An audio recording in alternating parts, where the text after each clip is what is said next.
Bienvenue à vous, je suis Madame Violetta. Ah, et pourquoi ce prénom? Mais parce que ça fait voyante, abruti. Ah, Je pensais que vous étiez fan de la série Disney pour ados du même nom. pas du tout. Bref. Entre donc, je t'attendais, Jonathan. Oh, vous connaissez mon prénom? Ah, vous êtes vraiment une voyante. Bien évidemment, qu'il est con. Bon, je vais maintenant te tirer les cartes.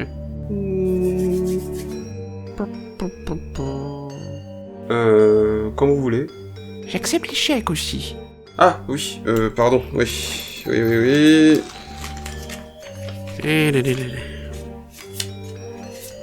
Bon. Intéressant.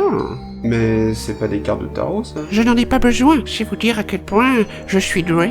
Je vois que vous cherchez à savoir comment faire plus de vues sur votre chaîne. Incroyable, c'est exact.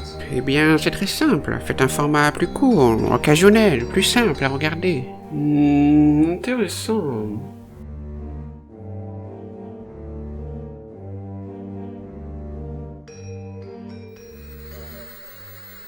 Priviat tout le monde! Histoire de souffler un peu en ce mois de décembre, je vous propose un format plus court aux thématiques plus simples. Rassurez-vous, en échange, je vais tenter de faire 2 vidéos ce mois-ci. Youpi! Chut toi! Oui, désolé, en l'absence de Bisous, c'est Bavou, sa doublure cascade qui le remplace, et que vous avez pu voir dans l'épisode précédent. Je suis en train de créer tout un cinématique univers, moi. Bref, pour cet épisode, nous allons parler du futur. Enfin, pas tout à fait. On la refait? Bienvenue dans le premier épisode de Gotha Go Fast, notre format de billet rapide, dans lequel nous allons évoquer ces séries qui ont prédit le futur. C'est pour ça que je disais le futur tout à l'heure, c'était pas clair. Enfin, voilà, bref. Bon allez, il faut pas traîner, il faut aller vite,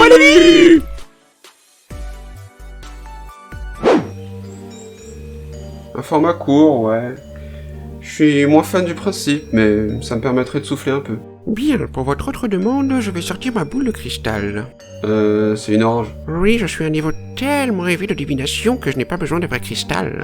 Oh là là, 70 € la boule, c'est tellement cher, comment je vais faire? Oh. Bref, je cherche à trouver mon popotame, Bisou.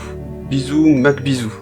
Il s'est échappé de prison puis qu'il a fait exploser son école. Je cherche à savoir où il sera dans un avenir proche, pour le convaincre de purger sa peine, payer sa dette à la société. Gloops! Vous savez, voir l'avenir, c'est un peu comme une boîte de chocolat. On sait jamais sur quoi on va tomber. Non, c'est cher. Ah,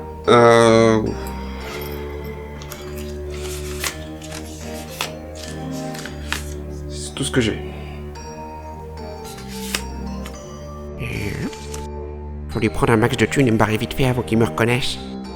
L'anticipation, c'est un sous-genre de la SF, comme je disais dans ma deuxième vidéo.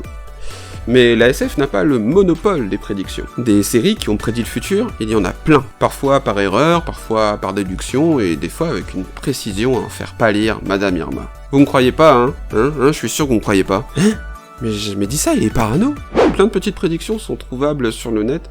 Certaines sont vraiment pourries, genre Friends aurait inventé Facebook dans l'épisode où il fake la mort de Ross. Ouais, alors pour info, ça s'appelle un blog communautaire, hein, ça existait avant. D'autres prédictions sont plus sympas, mais restent anecdotiques, genre les séries qui ont deviné un futur gagnant du Super Bowl, ce genre de choses. D'autres sont un petit peu plus précises, genre Star Trek, qui avait anticipé l'arrivée de l'homme sur la Lune en 1969. J'avoue, il était pas mal celui-là. Il y en a aussi des glauques, comme dans le dessin animé pas très connu en France, Legends of Chamberlain Heights, qui avait carrément prédit la mort de Kobe Bryant en hélicoptère, tellement glauque qu'ils ont retiré l'épisode quand le drame a eu lieu. Enfin bref, parlons quand même de la plus notable que l'on peut trouver rapidement comme ça sur le net. C'est une prédiction du dessin animé un petit peu spécialiste du sujet, je parle des Simpsons. Les Simpsons donc, qui notamment avaient prédit l'élection de Donald Trump. Cela se passe dans l'épisode 17 de la saison 11, Bart to the Future, dans lequel Bart voyage dans le futur pour découvrir que c'est un gros glandu, mais que sa sœur, Lisa, est devenue présidente des États-Unis. Une présidente qui a du boulot, car elle doit remettre le pays debout, suite au mandat catastrophique du précédent président de l'épisode, qui n'est autre que Donald Trump. Mais c'est incroyable, papou! As you know, we've inherited quite a budget crunch from President Trump. How bad is it, Secretary Van Houten? We're broke. The country is broke? How can that be? Well, remember when the last administration decided to invest in our nation's children? Big mistake. Et au fait, papou, pourquoi ils ont choisi Trump? Eh ben, ils se sont dit, littéralement, quelle serait la situation présidentielle la plus absurde qu'on pourrait montrer. Et du coup... non, pardon. Cette prédiction des Simpsons, comme toutes les autres du même genre que l'on peut trouver sur le net, c'est assez étonnant, c'est vrai, mais au-delà des dizaines de listes à peu près similaires que l'on peut trouver, il y a d'autres cas que l'on a dénichés avec Bavou et que l'on trouve encore plus percutants. C'était cool de faire des recherches avec toi, Papou. Alors, t'as trouvé quelque chose ? Oui, mais Papou, ça veut dire quoi, système crash? Bisou me manque tellement, je vais finir par voir une voyante pour le retrouver si ça continue. Je vois votre bisou. Il est près d'une muraille. Il y a des Chinois. Probablement en Égypte, je regarderai par là.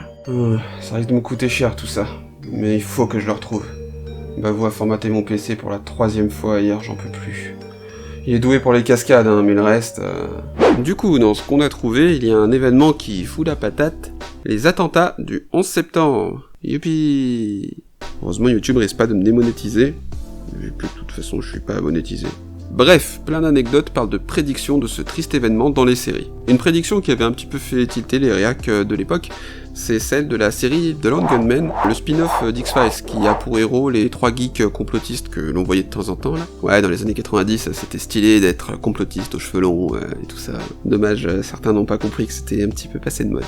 Bref, du coup, la prédiction, dans un épisode, un hacker avait piraté un avion pour qu'il se crache sur les tours du World Trade Center. Et ça, 5-6 mois seulement avant les véritables attentats. Et il y en a plein qui avaient un petit peu trigger à l'époque, ceux qui sont pas des moutons, parce que la série a été annulée peu de temps après. Coïncidence ? Oui. Ça s'appelle les audiences en fait. Les attentats du 11 septembre, ce ne sont pas que les tours, ce sont aussi les 2 tentatives ratées de crash d'avion sur le Pentagone et la Maison Blanche. Ça a notamment inspiré le film Vol 93, dans lequel les passagers se sacrifient en crachant l'avion avant qu'il n'atteigne sa cible, et dans lequel on entend les vrais messages laissés par les passagers à leurs proches. La Maison Blanche, donc une cible symbolique de choix, et cela a été traité dans cette série qui passait souvent sur M6 à l'époque, 7 jours pour agir. Pour rappel, la série parlait de la NSA qui avait conçu une espèce de grosse boule qui pouvait revenir 7 jours dans le passé pour prévenir des catastrophes. Mais le seul pouvant la piloter était un militaire fou, mais patriote avant tout, joué par le petit frère de celui qui joue dans Vieille Portée Disparue là. Et du coup, dès le premier épisode, on rentre dans l'art, si vous me passez l'expression. En effet, un attentat organisé de façon très similaire nous montre un avion se cracher dans la Maison Blanche, tuant le président et le vice-président, le tout montré avec une espèce de qualité VHS nous rappelant pour le coup vraiment les attentats du 11 septembre. Et tout cela en 1998, soit 3 ans avant les véritables attentats. Spooky...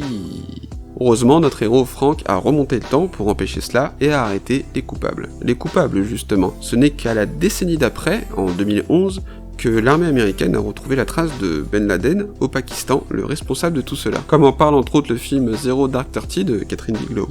Et comme l'avait prédit le concierge de la série Scrubs 4 ans plus tôt.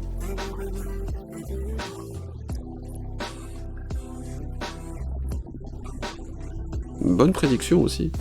Bon, histoire de finir sur un truc un peu plus actuel, parlons de la chose qui nous tourmente le plus ces derniers mois. La monétisation YouTube? Non, pas du tout, imbécile. Je parle de la Covid-19, maladie causée par le virus SARS-CoV-2, un coronavirus se répandant particulièrement vite. Pas la peine d'expliquer, Papou, je pense que tout le monde sait ce que c'est. Oui, enfin, si en l'an 3000, tout ce qui reste de la civilisation c'est notre vidéo, autant donner un maximum de renseignements et de directives. Ressusciter chaîne connerie. Donc, les épidémies. On va pas se mentir, en prédire, c'est facile. Donc je vais pas donner de crédit aux séries qui en ont plus ou moins prédit, non. Les pandémies existent depuis la nuit des temps, et les experts de santé, ça fait des années qu'ils élaborent tel ou tel scénario possible. Donc y a rien d'incroyable à retrouver souvent ce sujet dans des fictions. Non, moi ce qui m'intéresse, c'est plutôt les changements de notre mode de vie occidental qui a changé depuis l'arrivée du virus. Et la série qui m'a scotché pour prédire cela, c'est la série Counterpart.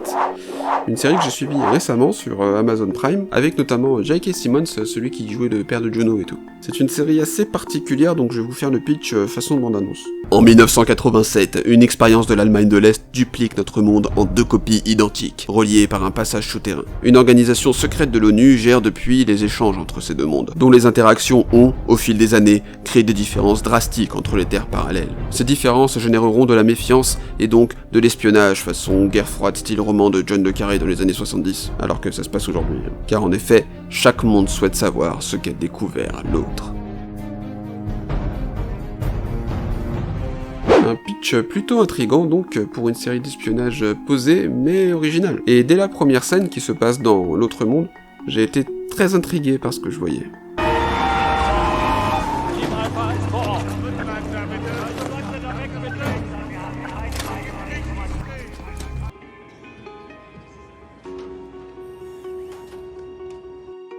Sollten Sie jemanden kennen, der Krankheitssymptome zeigt, ohne zum Arzt zu gehen, sind Sie dazu verpflichtet, dies sofort Ihrem Bezirkskrankenhaus zu melden.